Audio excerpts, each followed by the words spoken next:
Okay. All right, so we should be good to go. Thanks everyone for joining us today. This is our monthly Extension Master Gardener Coordinator webinar, and today we're going to get into research-based strategies of increasing volunteer retention, and Charlotte is joining us and she'll introduce herself in a moment. But before we get started, we just have some announcements, then we'll have our discussion and wrap up.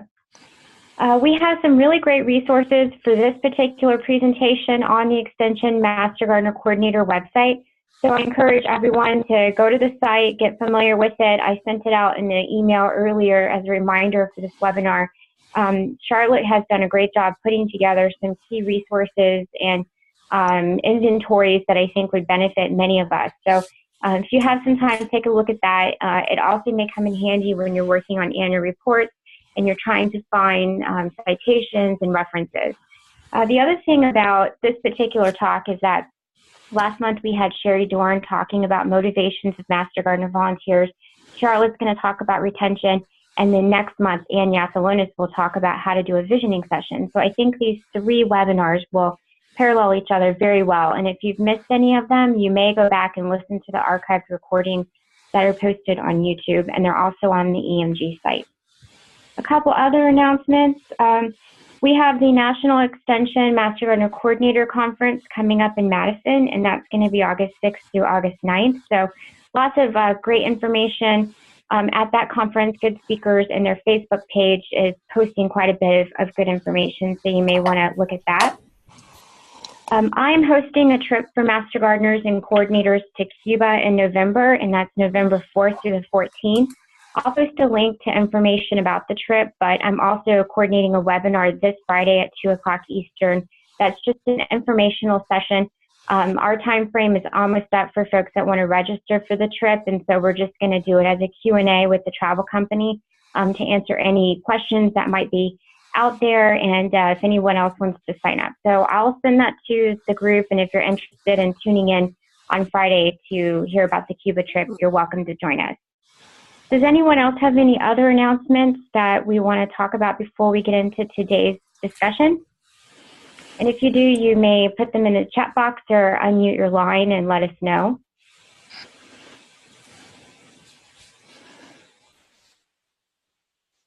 Okay, well, hearing none.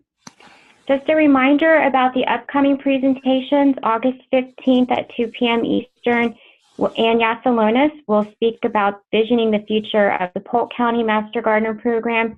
Ann took on her role as a Master Gardener Coordinator, and one of the first things she did was start a visioning session with the Master Gardeners, and then they have implemented the feedback over the past year or so. And so she's going to share results with that and the challenges and benefits of embarking on a visioning session with folks. And I think some of the information from Charlotte's presentation today, maybe you'll think about formulating an objective on how to increase retention. This could be something that might play into a visioning session. In September, we have Nicole Sanchez, who will speak about a citizen science project in Oregon State, and that includes bees and getting Master Gardeners involved. And so that will be a unique and interesting webinar. And then in October, myself and a Master Gardener, Judy Hanna, will talk about how to host an Extension Master Gardener volunteer job fair. All right.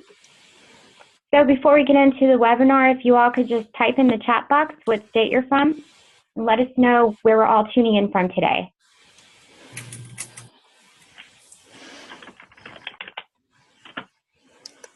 All right, so Charlotte, you can see we have lots of people on the call from many different states. We've got Florida and Kansas, North Carolina, Ohio, California, New York, Virginia, Hawaii, Washington, Virginia, Alabama, Texas, Pennsylvania, North Carolina, lots of folks from all over. So thank you, everyone. I really appreciate you taking time out of your day to listen to the discussions and to participate. I think this is one that you'll have a lot of good resources from, so feel free to type in the chat box. I'll monitor that as Charlotte goes through the presentation. Okay, Charlotte, so take it away. All right, thank you, and welcome to everybody. Thank you for all of our agents who are tuning in from North Carolina. My name is Charlotte Glen. I am the state coordinator for the North Carolina Extension Master Gardener Program. This is a position I started in January, so new in the state level position, but I was a horticulture agent, county-based agent for 18 years before taking on the state coordinator position. And over that time, I worked in 4 different counties, an urban county, a rural county, and 2 transitioning counties. I worked with Master Gardener volunteers in all 4 of those counties and was a coordinator. So I feel like I have a good understanding of what agents are experiencing at the county level.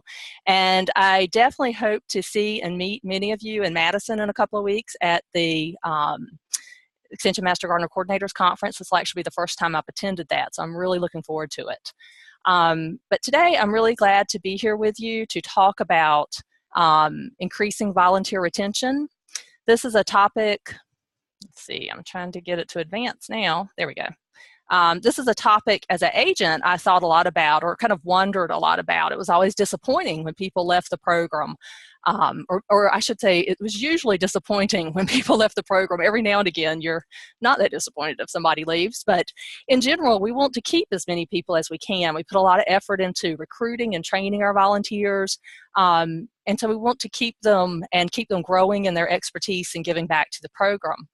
So I volunteered to put together this presentation because it's a topic that I really wanted to understand more about, and particularly what research can tell us about increasing volunteer retention.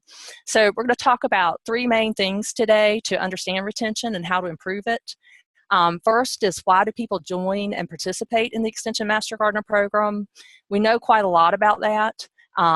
Sherry shared some of that with us last month for sure, in our webinar, did a great job with that. So I really recommend, if you didn't tune in for it live, to watch the recording. We also know a little bit about why people leave, and then we have some strategies for improving volunteer retention that are based on why people are participating, why they leave, and some things research tells us about that. So that is our outline. Okay, so we're going to start off with, why do people join and participate in the Extension Master Gardener program? And this is really important. Many of the people who have looked at this topic, such as the study in Iowa, the 2016 study this quote comes from, have said that identifying the motives and interest of the target audience, so of our volunteers, is necessary for engagement and retention. So in order to get them involved, to get them engaged in the program and keep them coming back, we need to know what they want to get out of it. And we are really fortunate here to have a lot of information about this. Some really great studies have been done. This is not an exhaustive list, but this is some of the more recent ones that have specifically looked at Master Gardeners. So it's not just volunteers in general, but why do people come to the Master Gardener? Why do they participate? And there's a real focus on, what are their motivations and what benefits do they get from it? So I've listed, with the national study that Sherry reported on last month, then some of the other studies that have been more specific to certain states, but it pretty much holds true from study to study, the same reasons. And not every one of these, but many of these have used the volunteer functions inventory as an instrument to study what motivates Master Gardeners.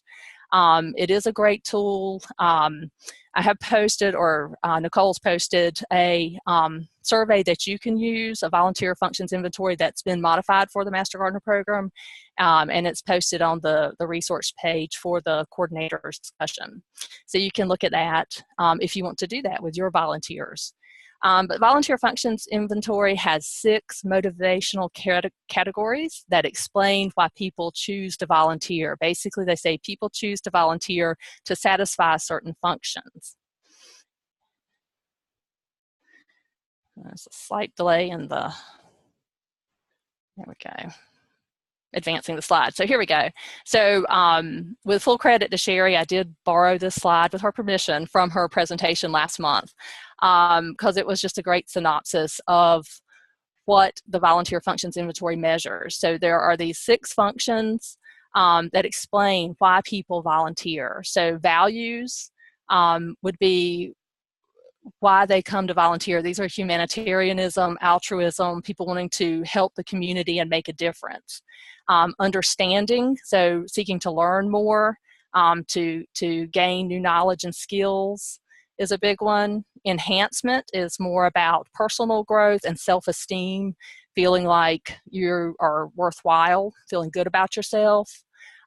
Career is another, that people volunteer because they want to get skills and knowledge or connections that'll help them in their career. Social. Social is about strengthening your social relationships and strengthening kind of your standing in society. Protective is more about trying to forget about the bad stuff in your life. So if I go volunteer, I can escape from my troubles. So these are the 6 functions that are part of the volunteer function inventory.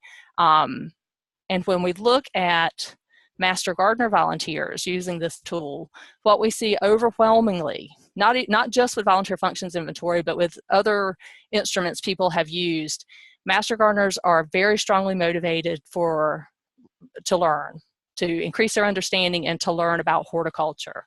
Some of the specific things from the volunteer functions inventory that rate very highly with Master Gardeners are learning more about horticulture, learning through direct hands-on experience, and gaining new perspectives on things. So again, and with some other studies they've used other tools, learning and understanding always come out on top. Second, usually we see a very strong second is values, which this again is the altruism and community service. So some of the specific items that rate highly with that, Master Gardeners, or they feel it's important to help others. They're genuinely concerned for the people they serve, and I can do something for a horticultural cause that is important to me. Those 2 typically rate higher than the other 4 functions. Although in some of the studies, 2nd and 3rd place have been a little bit interchangeable or very close. And what we usually see in 3rd is enhancement. So Master Gardeners are motivated because it increases their self-esteem, they feel better about their self, they feel needed, and they like to make new friends. It's a way to make new friends. Typically, what comes out as less important when you look at why Master Gardeners volunteer using the volunteer functions inventory are social, protective, and career. And it's not to say social isn't important. That usually does rate higher, particularly than protective and career. Career is typically always at the bottom and much lower than the others, and protective is typically much lower. And when I first started looking at some of these studies, I was kind of surprised. I always think of Master Gardeners as, wow, they're really social people. They love to get in there and meet new people.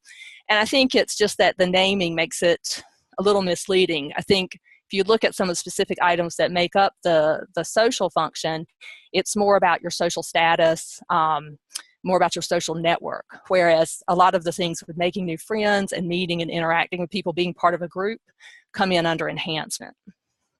So these 4 studies particularly use the volunteer functions inventory, so they would all be great sources if you want to see how that's been used to evaluate Master Gardener motivations.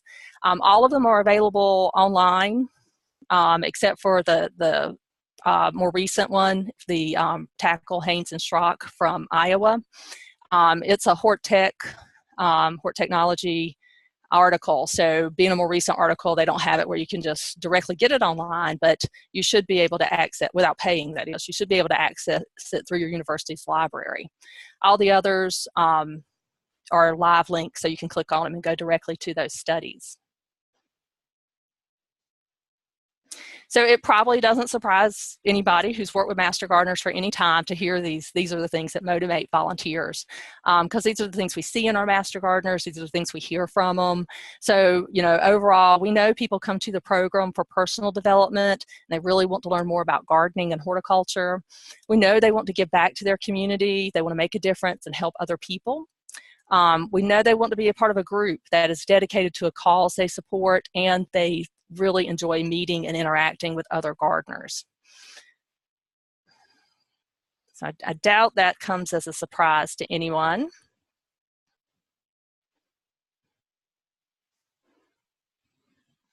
I keep having a little bit of trouble advancing the slides. Excuse me, just 1 minute. All right.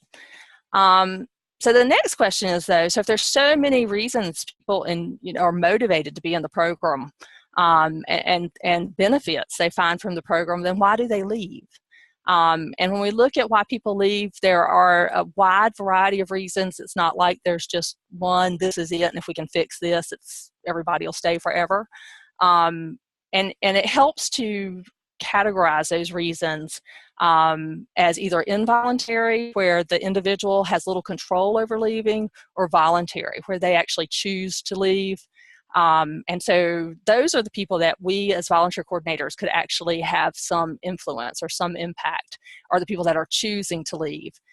Those that leave for involuntary reasons are typically things we have no control over. So unfortunately, it's not realistic in most cases to have 100% retention. So, and the reason is because of these involuntary turnover causes. And so typically some examples are people moving. So hopefully when they move, they will continue to be a master gardener where they move, but that's not always possible for them. But when they move out of our program, for us, we lose them. Health issues is a big one. Either the individual or a close family member has health issues that keeps them from participating. Unfortunately, sometimes some of our volunteers pass away, and that's something I know they didn't choose and we didn't choose, and one of those reasons we lose volunteers. And then there's this kind of category of no time to volunteer, which is somewhat ambiguous and can be involuntary or voluntary. So I would suggest, if you're gonna put together any type of exit survey, or start asking, following up with master gardeners who've left the program to see why they left, to be a little more specific than just no time, and maybe ask them to give a little bit more reason, or to explain a little bit why no time. So things that are involuntary that could really reduce their time is they need to go back to work, for financial reasons or other reasons. They don't have a lot of choice about it, but they need to go back to work. Or say maybe they were already working and their work schedule changed, they had to take on more hours, or they were volunteering in something really specific that had to be done at a certain time and their schedule changed so that they have to work at that time. Or they have children that need childcare, they have grandchildren, or many of our master gardeners are also caring for their parents, so that can also be changing care needs that kind of can fall in under the health issues that take them away from the master gardener program. And then the voluntary turnover reasons, these are the reasons we have more control over, that we can do something about.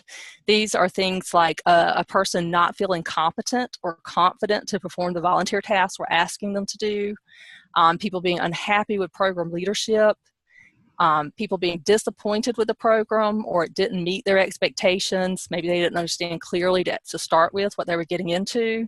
And then again, we see this no time to volunteer, which I think a lot of times people might say this just because their priorities have changed. It might be kind of masking one of these other reasons. People can think this is going to be what they really want to do, and they get into it and they're not quite as happy with it as they thought, so they decide to do other things that they choose to do, which means they quit being master gardener. So again, I do think it's worth investigating that category a little bit more if people are saying they don't have time. All right. So those are some possibilities. So what do we know about why master gardeners actually leave? We do have two good sources that give us some very valuable information about why master gardeners leave. First, a study in Minnesota by Meyer in 2004 actually did ask master gardeners who had left the program. So they had completely left the previous 2 years, why they had left. And then in Sherry's study, the national study of what motivates master gardeners, there were some that responded that were inactive. So they had not actually left, but they weren't active. And typically once somebody is inactive, there's a greater chance they're going to leave the program than somebody who's currently active. So I think it does give us some good insight into why people leave. And so what we see with those two studies is that personal illness and then again, this kind of more ambiguous no time category come up as the top two, but they're a little bit reversed in their order. And I think that's probably a reflection that with the national study was looking at people who are currently inactive, so they had not officially left. So we see more people reporting personal illness or family illness. So hopefully those are situations people can come back to the program. Whereas with Meyer, in Minnesota, people who had already left or no longer in the program, it was 23% said personal or family illness. Then no time, we see with Meyer a really high percent, over half people saying, I just didn't have time anymore, which may point to a lot of different possibilities. And then we do see, unfortunately, I mean, it's much, much lower than the other two, but we still see people reporting that they're disappointed in the program, at similar levels, being disappointed in the program. And although it's very, very low, we still do see some people reporting that they didn't learn enough. And I would say that these are the areas we really have the most control and ability to do something about. I will note that on the disappointed in the program from Sherry's study, I did group together 3 different responses she had looked at. One, that the volunteer opportunities didn't meet expectation, or the coordinator was ineffective, or the program didn't meet expectations. So that's kind of a little further breakdown of that 17%. So we have around 20%, it looks like, that we could do something about. Meyer additionally did ask, is there anything we could have done to keep you in the program? And 18% said yes. So that's where we can focus our efforts to keep more people in the program. She did ask people to write in, or gave them the option to write in, well, what could we have done? So some specific things that at least one person wrote in could be changing the meeting time and location. We also saw change county educator, call me more communication backup, and do not charge for continuing education classes. So those were some specific write-in responses. So that's, we know that Master Gardeners leave, overwhelmingly, it's more involuntary reasons, but there is about 20% there that we probably could intervene and increase our retention rates. But what do we know about volunteers beyond just Master Gardeners? So I wanted to look at some of the research that's been done on why volunteers leave any type of organization. And one study did ask volunteers in a variety of different situations if they had ever stopped volunteering for an organization, and if so, why. And 40% of them said it was due to poor volunteer management practices, to one or more poor volunteer management practices, which is what they were specifically studying in the study. But particularly of note were that volunteer tasks were not clearly defined, and not making good use of the volunteers' time or talent. So nobody wants to feel like their time is being wasted, and volunteers will definitely leave if that's the situation. Another study, this was of extension volunteers in North Dakota that were volunteering with a program called Horizons that focuses on community leadership and reducing poverty.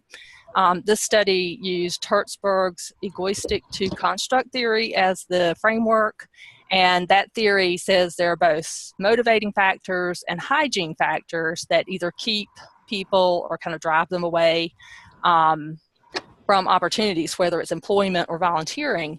And particularly the hygiene factors or hygiene constructs lead to dissatisfaction. So when these hygiene are missing, you're more likely to leave. So the things that they found that most affected volunteers' intent to leave were when policy and administration wasn't adequate, and particularly things like not having structured planned activities, which goes directly back to the study we were just looking at, or not feeling safe to express ideas and opinions. Also, when there weren't interpersonal relationships, when volunteers weren't able to form relationships with other volunteers or with their clients or with other staff, that tend to increase their intent to leave. And then working conditions. If working conditions were poor, And some things that were specifically noted were when it was gossip and negative conversations, and when employees don't treat volunteers equally. Those came out pretty strongly as reasons volunteers were likely to leave. And those, are definitely things we have control over. Here we go. Whoops, I think I skipped the slide. Okay, and one last study I wanted to mention about volunteers. This looked at 4-H volunteers in Florida. This looked at using consumer behavior. And so does consumer behavior mirror volunteer behavior and vice versa? So when you have consumer satisfaction, you're more likely to have loyal customers. So the idea was when you have satisfied volunteers, they're more likely to increase retention. They'll be loyal and dedicated to the organization and continue to volunteer. So they did find that that was true. And in fact, they found that volunteer satisfaction explained almost half of the variance in why volunteers intended to stay. So they asked them, how do you intend to stay a volunteer? These were people who were currently volunteers. So if they were happy, if they were satisfied, that definitely strongly influenced their intention to stay. They were much more likely to stay. And what impacted volunteer satisfaction? Well, they found over half of the variance in volunteer satisfaction was explained by the benefits of volunteering. So if the volunteers felt like they were able to achieve their goals, that they were able to help others, that, there were benefits to volunteering for them, they were much more likely to be satisfied. And then even more than the benefits was the leadership climate in which the volunteering took place. So that included things like communication from leadership, having a safe environment, feeling like their skills had been matched to the tasks they were doing, that was making good use of their experience and their knowledge. And then, having an environment where there wasn't harassment or discrimination. So we see in these larger studies of volunteers that weren't specifically on Master Gardeners, a lot more of that leadership climate or kind of office climate coming through as reasons people may stop volunteering if it's an unpleasant environment. People are much more likely to leave. So based on what we've discussed so far, or just things that you do, put in the chat box any things that you specifically do to increase volunteer retention. And then we'll jump into what the research says we should do.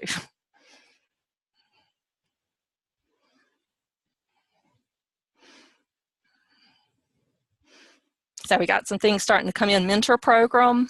Yeah, I think that is very helpful. Having social gatherings, working on a mentor program, garden partners, mentorship, an open door policy, having communication, flexibility, and listening, sending personal notes, using social media to give kudos, mentors, social.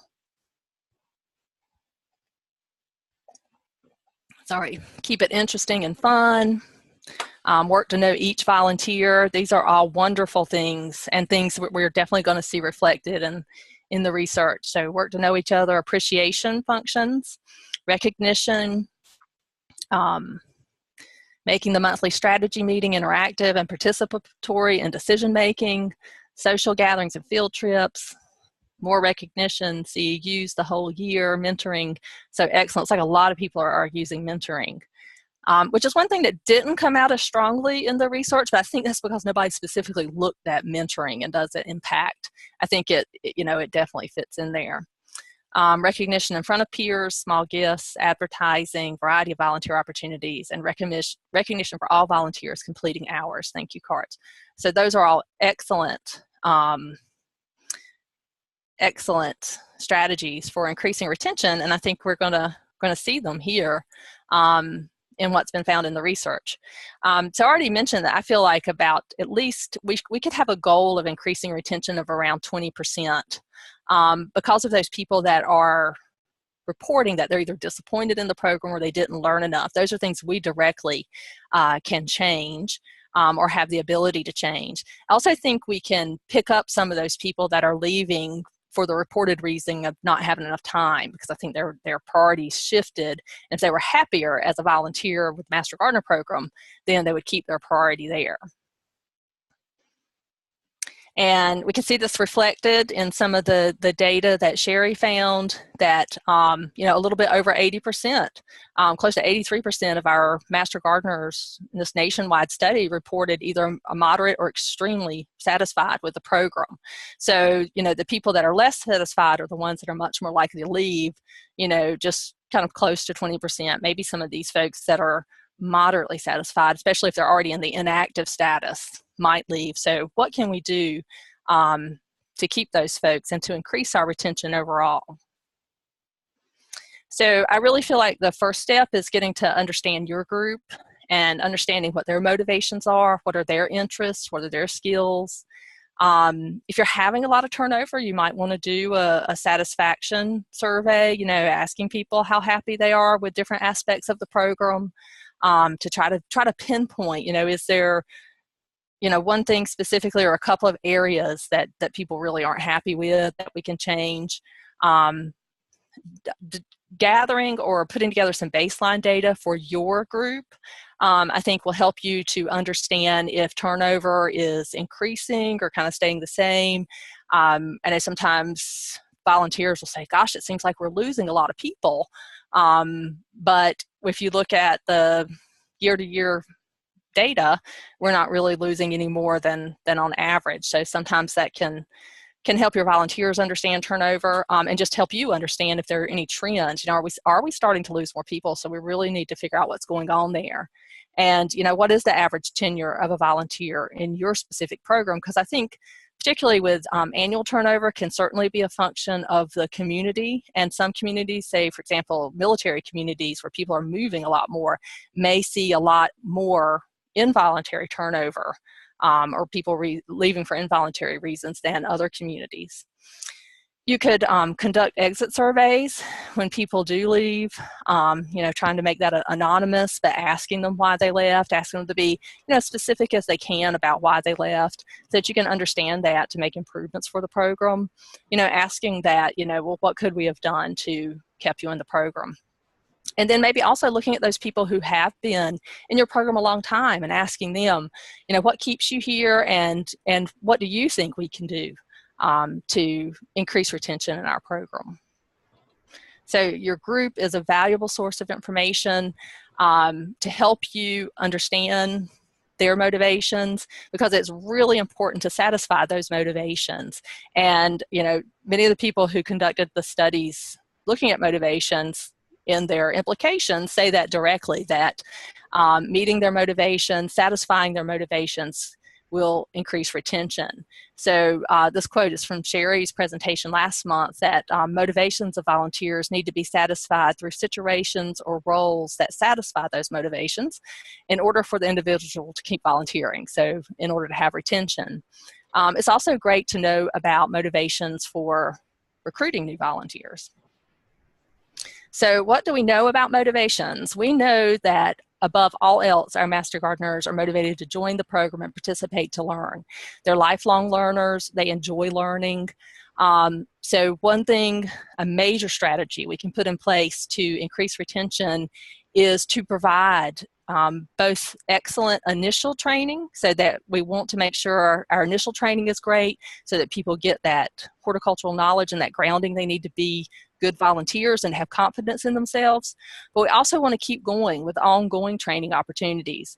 And I know, you know, as an agent in a county, when you're probably covering consumer horticulture and you're also doing commercial horticulture, you know, sometimes it's a struggle to just do the initial training, you know, and then to also say, well, I also need to provide advanced training. That might be a great time to invite others in, experts in the community, to invite specialists, agents from other counties, you know, to help provide that training. You do always want to be providing opportunities that are new and different for your volunteers, so that they can continue learning. You can certainly want to involve your Master Gardeners in choosing topics and prioritizing what type of ongoing training is going to be provided, and they can be part of planning and delivering that training. So I love this little cartoon with the old dog telling the young pup, you know, if you just play dumb, they'll keep giving you treats. And it's not at all that our Master Gardeners are playing dumb. It's just for them, the training is the treat. So continue to offer that for them. And one thing that I found was extremely successful as an agent, as a form of advanced training, was setting up garden visits. So this isn't visiting public gardens. This is master gardeners hosting tours of their own yards for other master gardeners. My initial motivation for doing this was that I was spending a lot of time going around the county collecting samples of insects and diseases so I could teach these workshops for master gardeners. And, I was like, these master gardeners have these problems in their yards. Why don't we just go see them in their yards? Then I don't have to drive all over creation to get them. So that was one motivation. Also, I thought, if we go and visit somebody's yard, then I'll get the master gardener involved a little more in planning what happens and what we're going to see, and it's not all on me. So, I really was looking for a less intensive way to provide advanced training or ongoing training for my volunteers. So what we did was we would recruit different master gardeners to host a tour of their yard, usually last around an hour. Sometimes we do a couple in a day. And sometimes they were a little hesitant to agree to do this, because they thought, oh my gosh, my yard's just not up to scratch. I'd be embarrassed. And I said, oh, that's wonderful. That's what we want to see: the good, the bad, and the ugly. We're there to learn. You need to think about the more problems you have, the better that tour is going to be. We're going to be, we want to see things that aren't healthy. We want to see damage. We want to see weeds. We want to use this as a learning opportunity and to build up our diagnostic skills. And that really helped change kind of attitudes of people being much more willing. Then it kind of became a competition of who had the most problems. And so I would have the master gardener plan the route, decide what they were going to show. I would tell them, we're going to be here about an hour, so make sure we can get around to everything. And I would also ask them to share their soil test reports, so we could look at that and see how that varied from different areas, and maybe if it had any impact on the problems. And they really, and I did this in 2 different counties, and master gardeners would really get into this. And a lot of them would put together displays or slideshows that showed the whole history of their yard. And this just became very, very popular, very anticipated type of ongoing training.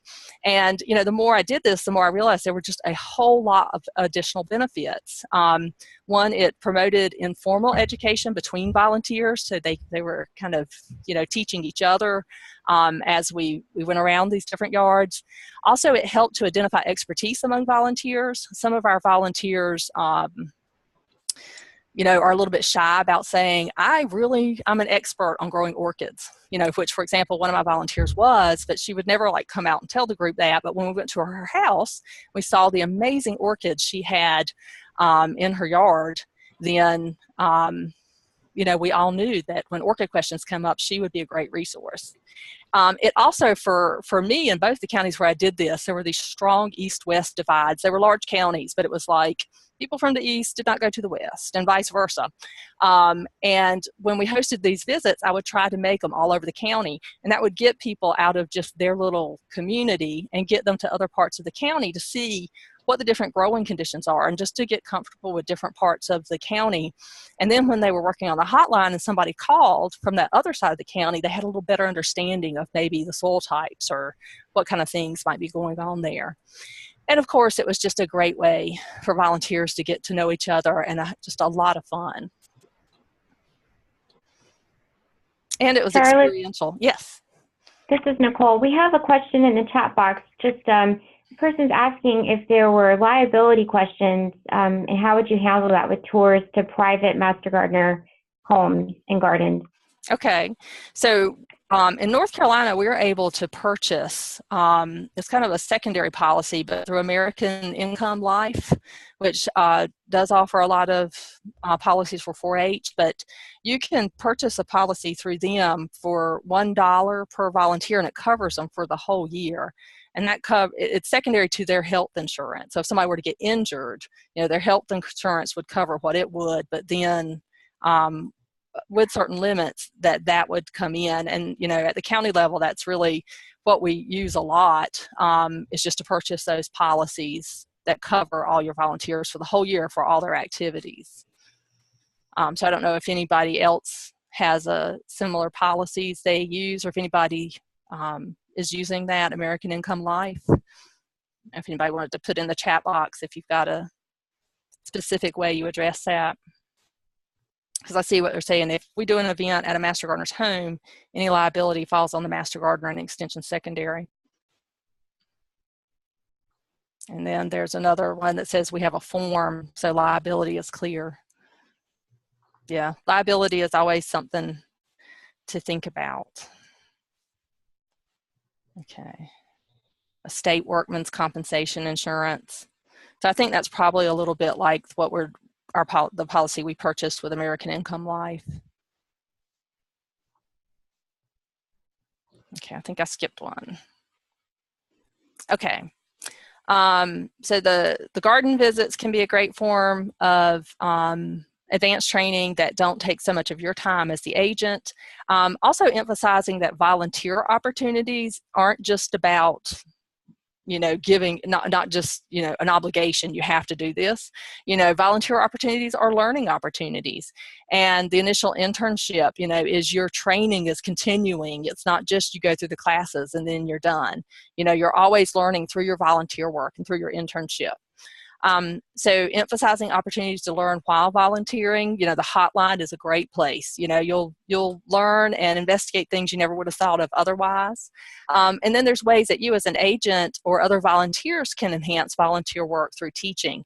And probably one of the you know, the best ways or the best places to do that is in the demonstration garden. So not everybody's really excited about coming to work in the garden to pull weeds or to mulch. But if you can break that up a little bit with some weed ID, or talk about some of the plants that are growing there, maybe do a pruning demonstration, you know, you can really make it fun and make it a learning opportunity. So they're not thinking, oh gosh, I'm going to pull weeds for 3 hours in the sun and it's July. They're thinking, oh man, I wonder what we're going to learn about today. And so we want our volunteer opportunities to be learning opportunities, but we don't want it to be completely overwhelming. We do want people to be trained and knowledgeable for the tasks and roles that they're performing. And this is especially true with our plant clinic or our hotlines. I've talked to a lot of Master Gardener volunteers about working on the hotline and asked them, you know, what keeps you from doing it? Because some people they just won't. They just really don't like to do it. And it's always that I don't feel like I know enough. So making sure they realize, you know, you're not supposed to know everything. It's almost, you know, it'd be impossible to be able to know every single thing or be prepared for every single question, but helping them know what to do when those questions come in. So how do you say to somebody, well, I don't have the answer right now, but let me do some research and get back to you. Let me find the answer. So what questions, what information do you need to gather from them? Where do they look for that information? So preparing them for their volunteer opportunities. And just being aware that for some volunteers, it is really important for the work they do to be intellectually stimulating. And so you wouldn't want to ask them to do more routine things. But other volunteers don't mind that. So, you know, if you have things where you need people to do a lot of record keeping or some of the administrative tasks, being mindful about, you know, if you specifically ask somebody to do that, are they somebody who doesn't mind that? I think this is a hardy hibiscus. He said it flowers. Okay, I'm trying to advance it again. I was looking over in the chat line, but I can definitely send out a link to the American Income Life policy that we promote here in North Carolina, or that we a lot of our groups will purchase. So I'll do that. But just one last thing about Master Gardeners and teaching and learning is we don't just want to focus on subject matter. Our Master Gardeners do also need to have the skills to be effective teachers, because we are asking our Master Gardeners to be educators on behalf of Extension. And a study in Florida did look specifically at how instructional efficacy affected tenure of Master Gardeners.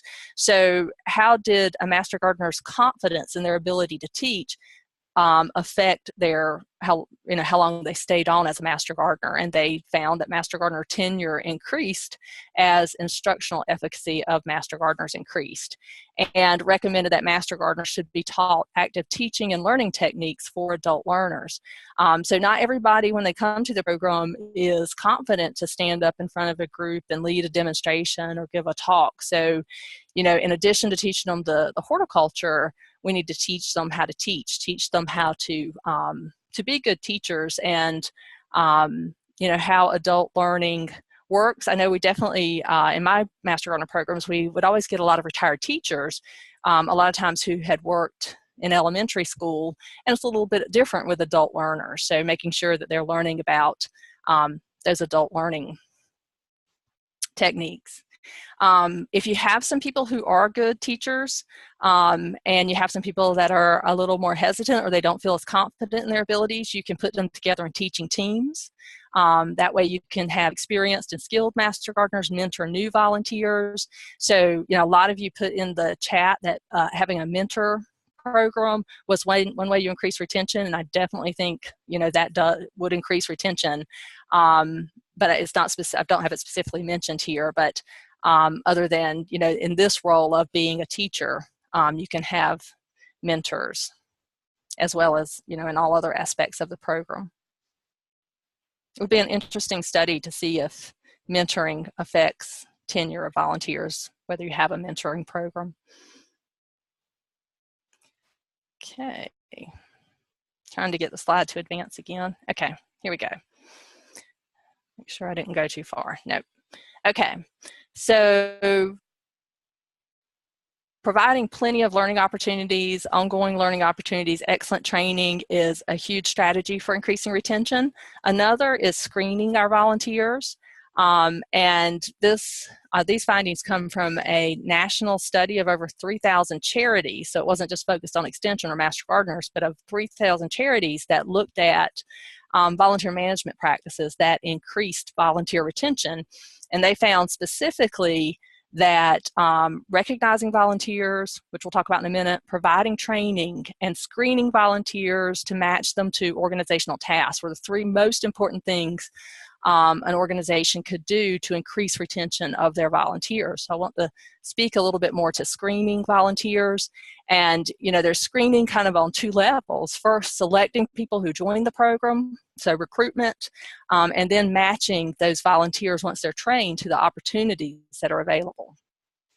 So when we look at recruitment, we definitely want to choose people to join our program whose motives match our organizational goals. So I think a lot of people who are reporting, I was disappointed in the program, or the volunteer opportunities weren't what I expected, maybe their motives didn't match the program. We also tend to get people in Master Gardener who attend Master Gardener training, but then you never see them again after that, because maybe that's all they were interested in was learning. So we want to look for people who are both interested in learning, but also interested in volunteering and giving back to the community. So making sure they have those values or community service motivation, and that they want to do it in alignment with Extension's mission. They don't necessarily, some people have their own reasons for wanting to volunteer or do things, or have their own missions that might not necessarily align with Extension. So we want them to be aligned with Extension, and we want them to be motivated to learn research-based information and sustainable gardening practices. So we need to be really clear and upfront in our recruitment that this is what the program is about, and holding information sessions before people actually sign up, or holding interviews before they sign up and are accepted into the program, is a great way to really make sure people understand what the program is about and what they're committing to. So helping them understand what is the program, and so they understand what is the program and you understand why they want to join. So they understand what are the volunteer requirements and opportunities, and you understand what are their interests and how they feel like they'll contribute. It can help make sure you get the right people into the program to start with, so they stick with the program. Then once you accept them and they get involved in the program, you need to match volunteers to the opportunities that are available. And so what we really want to do is have opportunities that really interest our volunteers that meet those motivations. So engaging our Master Gardeners in identifying and prioritizing volunteer opportunities, which some of you mentioned that, and that really goes to what next month's webinar will be with the visioning plan, getting your volunteers involved in the overall vision for the program and strategic planning and kind of identifying what are our priorities. They'll be much more engaged in the opportunities that are there, more likely to stay if they feel like they have a part in determining that. And then this is the big, kind of the hard part, putting all the puzzle pieces together, is matching your volunteers to roles that make use of their interests, skills, and knowledge. You know, we put a lot of emphasis on training, but in some ways that's the easier part compared to getting the right people in the right places. And providing flexible opportunities. This can maybe help us with some of those people who say no time to volunteer, is by having a variety of times, not just office hours when people can volunteer, and a diversity of opportunities, which again, some people had noted in the chat. And one other thing is having job descriptions. So a lot of times we aren't necessarily assigning our Master Gardeners certain jobs. A lot of times they get to freely choose what they want to be part of. So having really clear job descriptions so that they understand what they are volunteering for, and you understand, you know, what they're volunteering for, can really help avoid some disappointment and dissatisfaction. So it takes time, but it's well worth it. Particularly if it's a new role or something that your Master Gardeners haven't done before, putting together those job descriptions so the person can self-select and decide, you know what, this is really a good use of my time, and this is a good use of my interest, and this will help me develop. So they can select the best opportunities for them. You would want to include things like the purpose of the position, including how it supports the mission of the organization, and you know, what are going to be the outcomes, so the volunteer can see that this is a valuable use of their time. It helps them meet that altruism. What are the responsibilities? What outcomes do you expect? Are there certain skills and knowledge the person needs? And are you going to provide any training, or should they already have them? And what is the time commitment is a really big one. Not only like overall, this is a 2-year commitment or 1 year, or we need to have this done in a month, or, you know, whether it's ongoing or for a specific time. If there's certain hours, like if this person's going to volunteer at the office or at a school, these are the hours it has to be done during. If there's a certain location, that will definitely help people decide if they're able to commit to that opportunity. Some other things that can have some impact are you want people to understand up front, will they be working with other specific volunteers or staff, or as part of a team or committee? Is there certain things they need to report back? Is there somebody that's going to be kind of supervising or checking in with them that they need to report to? So having those job descriptions can really help your volunteers select the best opportunities for them and help them meet their own motivations. So meeting those motivations is really critical. Also, I just really like the statement from the study of 4-H volunteers. They came out with some specific recommendations, and one of them was that carefully evaluating extension volunteer opportunities and assuring they contain a level of fun and enjoyment is crucial. So everybody have some planned fun in your activities. We definitely want to see our volunteers happy and enjoying it. And I remember I had one very wonderful volunteer who always used to tell me, you know, I'm doing this by choice, and if I'm not having fun, I'm leaving. So it is important to remember to keep that aspect of things in there. It's very important to our volunteers, and it's wonderful for us too. It makes it much more enjoyable and pleasant for us. So having fun, teaching people things, having a welcoming environment. More than one study alluded to this, that volunteers leave if they don't feel welcome, if they don't feel like they're valued by the organization. So again, with the 4-H study, they specifically said that recognizing that volunteers are consumers of volunteer opportunities, and extension professionals must shift their focus to increasing volunteer satisfaction. So one big part of increasing that volunteer satisfaction is to ensure volunteers feel accepted by all members of the Extension office.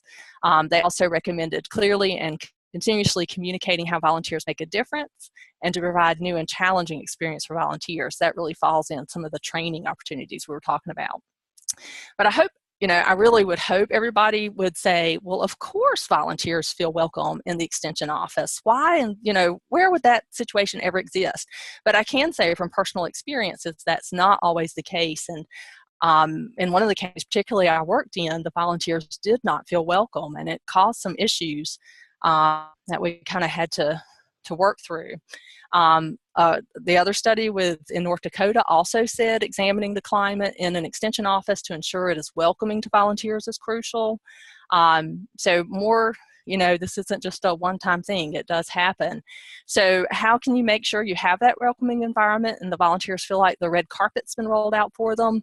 Is to work with the people in your office and your building, because sometimes we're in buildings where it's not just extension, to help them understand why your volunteers are coming in, what they're doing, how they're helping the organization. In the one office where I was, one of the administrative assistants, she just really got upset every time volunteers came in. She felt like they were just using up all the supplies, and that was her job, to make sure supplies were in, and they would just come in and use them all up, and she had no idea why they were using them. So just some communication so that she understood, well, the volunteers are coming to make copies for our school program, so they're going to take them to the schools, and she really liked that. So that helped a tremendous amount. Letting her know in advance when volunteers would be there so she could make sure there were enough supplies. So just that type of communication, so the people in your office know when volunteers are going to be there, and they know what they're doing and how they're supporting the organization, can overcome a lot of that not feeling welcome. Also helping your volunteers, it goes two ways. So helping your volunteers follow and understand the office protocols. Two specific ones I've run into is name tags. So in one of the offices I worked in, we had a new building. The setup was very different. And our receptionist would not allow any Master Gardener in unless they already had their name tag on when they came through the door. And it had not been like that at our other building. So that was a transition that took some getting used to. But once they understood why it was important, they had the name tags on, that the person that was letting them in was basically responsible for them and the safety of the building. We got them more used to having their name tags on when they came in the door, not when they sat down at the desk. And who to ask for help, that can be a big one. If volunteers are just wandering through the office, coming to anybody's door and saying, the copier's jammed, what do I do about it? Versus knowing who to go to, that can alleviate or help with that office environment. And then recognition. Recognition is certainly really important for increasing retention and for helping our volunteers feel appreciated. But you definitely need to realize that there's two types of recognition. There's different ways of looking at recognition. There's extrinsic, I always have trouble saying, which means, kind of outside the person, something physical you give to them, like a trophy, or here is an award for doing what you did. So sometimes people are motivated to do things because they're going to get some reward at the end, some physical reward, and that's what motivates them. For our volunteers, though, what we see is much more intrinsic motivation, is they choose to do the job. They want to do it because of the job itself and the benefits they're realizing it as a volunteer. So intrinsic motivations are internal and within the person. And a study did look at master volunteers, so beyond just master gardeners, but also what motivates like master food preservers, master composters. But at least about 75% of the people in the actual sample were actually master gardeners. So this is a good reflection on master gardeners. So the study definitely found that overwhelmingly, our master volunteers were intrinsically motivated. So achieving personal goals, having others seek their opinion so they felt needed, so they felt like they had valuable information, being part of a group, and just compliments like, good job. It didn't have to be a huge ceremony, just informal things passed along to the volunteer were major motivators for them and perfect forms of reward. So also recognition can be formal or informal. So formal being some type of public recognition ceremony, something bigger, more formal, versus informal, just those thank you notes and time spent with your volunteers, chatting with them, going to lunch is a great form of informal appreciation. And so when we do either one of these types of recognitions, we do want to make sure we're focusing on the value the Master Gardener or the volunteer is bringing to the program. And that came out in the study of 4-H volunteers that recommended recognition strategies to showcase the value of the volunteer. We know that volunteers are very much motivated by those values and altruism. So our recognition should focus on the difference they're making in the community.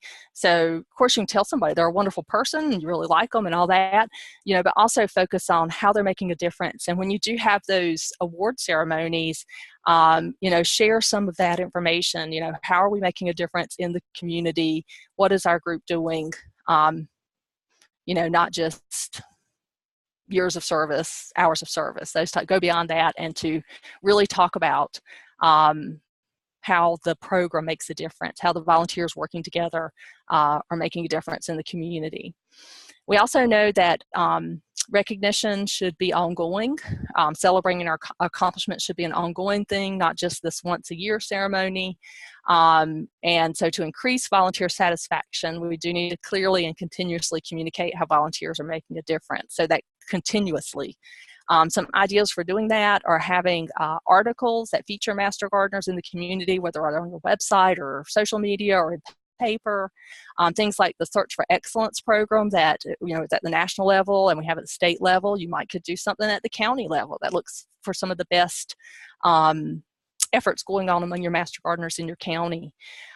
Sending out an email or article after an event, focusing, you know, not just saying thank you. You know, we almost always send out that thank you email, everybody for coming out and being part of something, but include in that email why it was important, what we did, especially if you have any testimonials from clients. I've definitely found that to be very meaningful, not just, you know, to me personally, but to our agents, to actually hear what clients are saying, how what we offered made a difference for them. So when you're writing your success stories, don't just submit them to your reporting system, also share them with your Master Gardeners. Include those testimonials, let them know how they're making a difference. And just some final recommendations to wrap up, because I know we are at our time limit, is to, and this came from more than one of the studies, specifically noted that involving experienced volunteers in recruiting new volunteers increases retention. So getting our volunteers are often our best recruiters, and they can find people who are going to be great volunteers. That relationships are key, so get to know your volunteers, interact with them, you know, understand them, know their interests, know their motivations, ask them about their family, ask them about their gardens, show them that you care. Provide opportunities for interaction and networking among volunteers, and then have fun and focus on the positive. You know, sometimes with any type of job, you can get a little bogged down on the negative, and volunteers, they don't want to be exposed to that. So focus on the positive. Don't fall into gossip or things like that. And have fun yourself, and you will have great retention in your volunteer program. So just as a wrap up, for those of you that are still able to stay on with us, I had a final poll to ask, of the things we've discussed, what do you plan to implement? Did any of those jump out at you as something that will help in your county or help in your program? Or do you have anything additionally that we didn't talk about that's worth noting? So we'll give a few minutes for people to add that in the chat.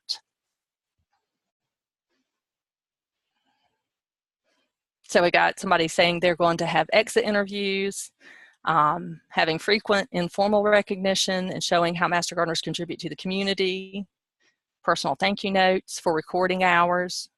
Yeah, the personal thank you notes can be very important for our volunteers. Very much, you know, much more meaningful, that personal thank you note, than, you know, just calling their name out at an award ceremony.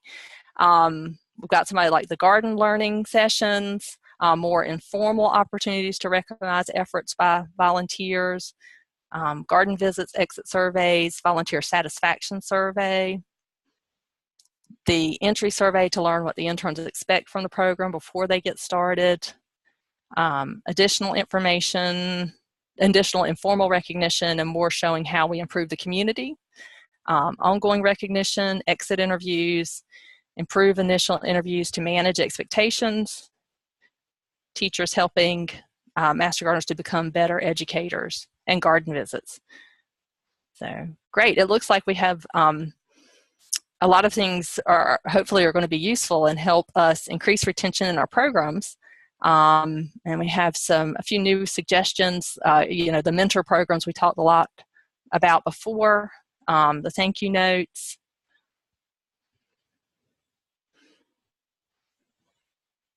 So I'm trying to keep up. So Nicole, if anything jumps out at you, please call it out as well.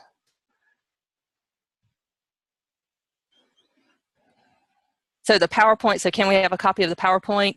Yeah, I'd be more than happy to the PowerPoint file if you want it. I did not list my email in this, but if I will put my email here in the chat. If you email me, I will send you the PowerPoint file because it is posted on the website, but it is a PDF. So if you'd like the actual PowerPoint, just email me at cdglen@ncsu.edu. And Charlotte, I can link to the PowerPoint itself on the page and do that for you, so you don't have to do that for a lot of folks. So I will link to that on the main page and include the PowerPoint file. Okay, so you'll just post it. Okay. I wasn't sure if you intentionally avoided posting PowerPoints or not. So yes, you're welcome to post the PowerPoint file itself. Okay. The other thing I want to ask folks is if anyone has examples of exit interviews that you use, if you'd like to email those to me, I can post those as well. I think that would be helpful to many of us.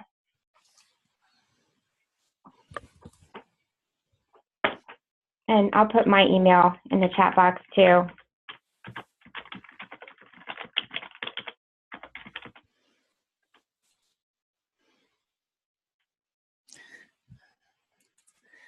So, well, I just want to thank everybody who shared suggestions in the chat and for joining us today and being part of the discussion. Again, I really hope to see and meet many of you in Madison, and wish you all your best in your programming efforts, and hope that you have great retention of your Master Gardener volunteers. And thank you, Charlotte. Thank you for also compiling the resources, the reference list that you gave us. There's quite a few articles that I wasn't aware of that I'm going to go back and take the time to read. I think these will be very helpful. So I appreciate you formatting this and putting this together for us.